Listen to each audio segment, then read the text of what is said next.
नमस्कार दोस्तों, मेरे YouTube चैनल पर आपका स्वागत है। आज की कहानी है बहू की आंखों में आंसू देखकर सास ने बेटे को दिखाया सच्चाई का आईना। रसोई में हो रही खटपट से रमा की नींद खुल गई। वह उठने ही वाली थी कि तभी कमरे में चाय और गिलास में पानी लेकर कमरे में दाखिल कमल ने बड़ी गंभीरता के साथ रमा से कहा, मैडम आपकी चाय तैयार है। तुमने क्यों तकलीफ की कमल, मैं तो बस आ ही रही थी। रमा ने बिस्तर से उठते हुए कहा, अरे नहीं मैम, आप हमारी बॉस हैं, ऑफिस में आपकी जी हुजूरी तो करनी ही है। सोचा क्यों ना घर से ही शुरू कर दें। बड़ी ही रुखाई से कमल ने जवाब दिया, देखो कमल, सुबह सुबह ही मत शुरू हो जाओ। अब ऑफिस में मुझे प्रमोशन मिला है तो क्या मैं करूं? क्या लगी लगाई नौकरी छोड़ दूं? इतने बड़े शहर में खर्चे कितने हैं, और फिर हम दोनों ने साथ में कितनी मेहनत की है यहाँ तक पहुँचने के लिए। भले ही मुझे तुम्हारे ऊपर प्रमोशन दिया गया है, परंतु मैं रहूंगी तो तुम्हारी पत्नी ही। आखिर तुम्हारे मन को यह क्या हो गया है? रमा ने कमल को समझाते हुए कहा। रमा जब रसोई में गई तो देखा कि कमल नाश्ता तैयार कर चुका था और किचन भी साफ सुथरा था। इससे पहले कि वह कुछ करती, कमल ने लंच बॉक्स उसके हाथों में पकड़ा दिया और कहा, मैडम यह रहा आपका लंच बॉक्स। रमा कमल की ओर डबडबाई आंखों से देखा पर कुछ बोल नहीं पाई। जैसे तैसे उसने चाय पी और ऑफिस के लिए तैयार होने चली गई। जब वह तैयार होकर बाहर निकली और कमल को आवाज़ लगाई तो देखा कमल गाड़ी लेकर जा चुका था। अभी कुछ समय पहले तक वे दोनों एक साथ ही ऑफिस के लिए निकलते थे और ज़्यादातर साथ ही लौटते, परंतु जब से ऑफिस में रमा को प्रमोशन देकर कमल का सीनियर बना दिया गया था, तब से दोनों पति पत्नी के रिश्तों में दूरी आ गई थी। ऊंची पोस्ट और ऊंची तनख्वाह ने मानो कमल के मन में एक गांठ बांध दी। यार दोस्त भी मजाक में कमल को चिढ़ाने लगे थे कि पहले तो घर में ही बॉस थी और अब तो ऑफिस में भी तुम्हारी बॉस है। हो भी क्यों ना भाई, आखिर तनख्वाह भी तो कमल से दुगुनी है। किसी ने ऊपर से यह जुमला भी जोड़ दिया। ऐसा नहीं था कि कमल को रमा के नौकरी पर आपत्ति थी, उसने ही उसे नौकरी ज्वाइन करने को कहा था, परंतु अब उसके आगे बढ़ जाने से कहीं ना कहीं उसके मन में एक हीन भावना जन्म ले रही थी, जो दोनों के रिश्ते में दूरियां बढ़ा रही थी। उन दोनों के बीच मानो एक शीत युद्ध चल रहा था। कमल रमा को छोटी छोटी बातों से नीचा दिखाने लगा था, घर के अधिकतर काम भी स्वयं ही करने लगा था। वह रमा के साथ ऐसा व्यवहार करता ना मानो रमा उसकी बॉस हो और वह उसका चपरासी। रमा का दिल बहुत दुखता, परंतु वह कुछ कर नहीं पाती। उसने कमल को समझाने का बहुत प्रयास किया, परंतु नतीजा कुछ भी नहीं निकला। कल तक दोनों पति पत्नी की खिलखिलाहट से पूरा घर गूंज उठता था और उसी घर में एक तनाव सा पसरा हुआ था। रमा के समझ में नहीं आता कि वह क्या करे। बस इसी तरह दिन गुजर रहे थे और इसी बीच एक दिन गांव से अम्मा जी का फोन आया कि वह उनके पास कुछ दिनों के लिए रहने के लिए आ रही हैं। उनके आने की खबर से रमा और भी ज़्यादा परेशान हो गई। पता नहीं अम्मा जी क्या सोचेंगी। अभी दोनों पति पत्नी के बीच का तनाव चरम सीमा पर है। कमल ने तो रमा से बात करना भी बंद कर दिया था। बेचारी रमा अवसाद में जाने लगी थी।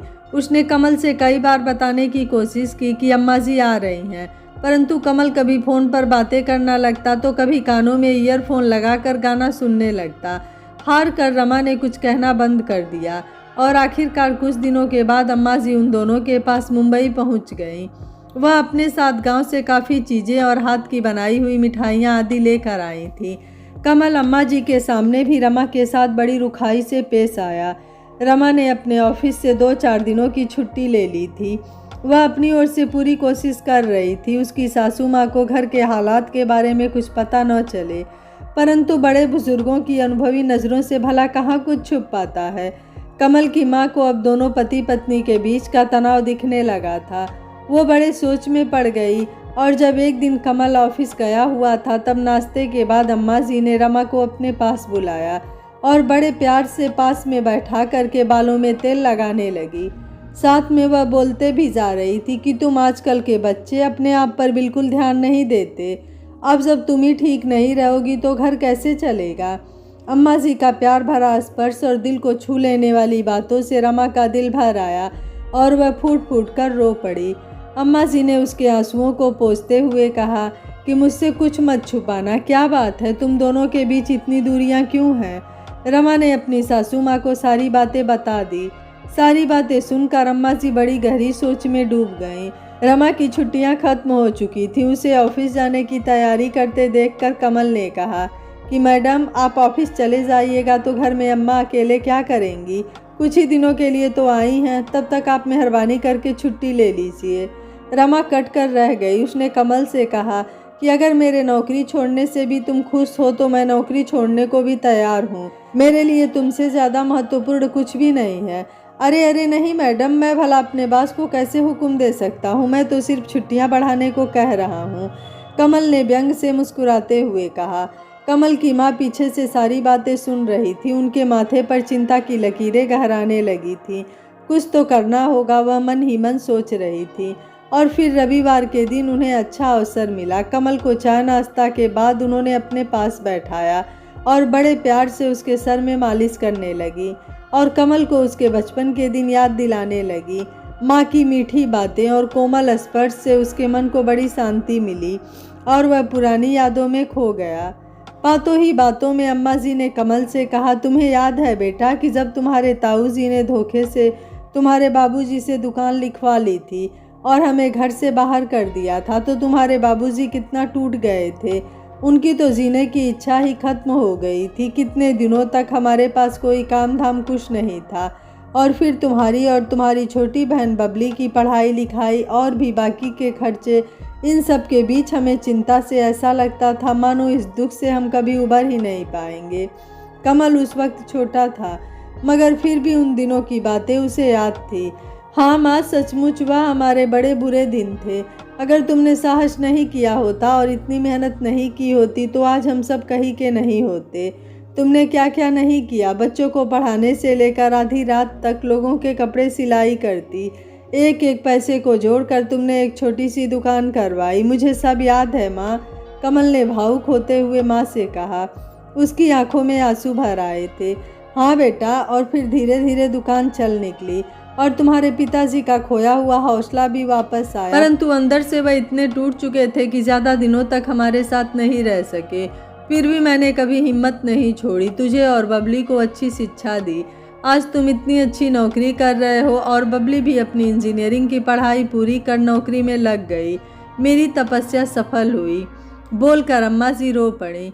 कमल भी भावुक हो गया और माँ के गले से लिपट कर बोला, अब तो सब ठीक हो गया माँ, देखो हम कितने खुश हैं और तुम क्यों रोती हो। मैं नहीं रो रही हूँ बेटा, बस पुराने दिनों को याद कर आंखें भर आई। तुझे एक बात कहूँ। हाँ कहो ना माँ, कमल ने उत्सुकता से कहा। तो सुन बेटा, तुझे अपनी इस बूढ़ी माँ की हिम्मत और मेहनत पर बड़ा गर्व है। अपनी छोटी बहन बबली की ऊंची शिक्षा और नौकरी पर भी तू बड़ा खुश है। फिर बेटा तुझे अपनी जीवन संगिनी से नाराज़गी क्यों है। उसने भी तो तेरे हर सुख दुख में कंधे से कंधा मिलाकर तेरा साथ दिया है।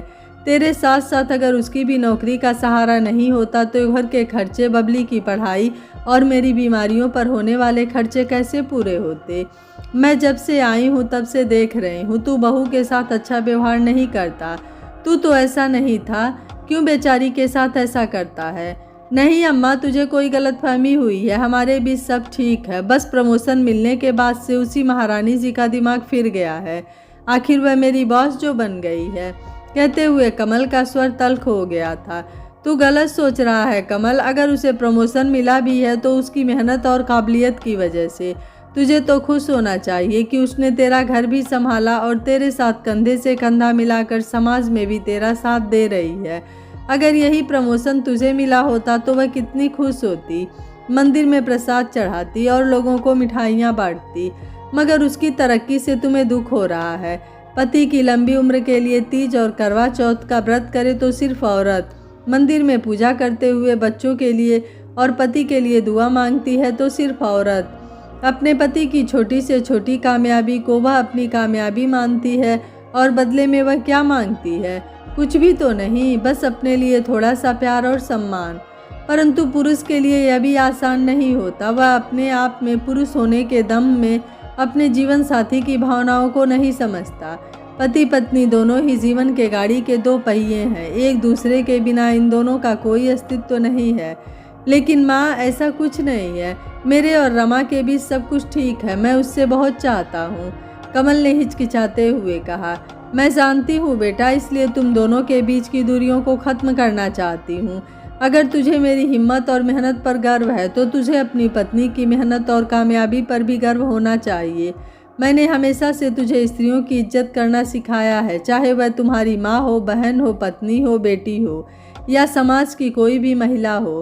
अम्मा जी ने कमल की पीठ थपथपाते हुए कहा, बेटा, स्त्री और पुरुष एक दूसरे के पूरक होते हैं, प्रतिद्वंदी नहीं। कमल ने अपनी नज़रें झुका ली। उसे याद आ रहा था कि उसने रमा की कितनी बेइज्जती की। उसने अपनी माँ का हाथ अपने हाथों में लेते हुए कहा, मुझसे भूल हो गई अम्मा, मैंने रमा को बहुत तकलीफ पहुँचाई है। अब आगे से ऐसा कुछ नहीं होगा जिससे तुम्हें शर्मिंदा होना पड़े।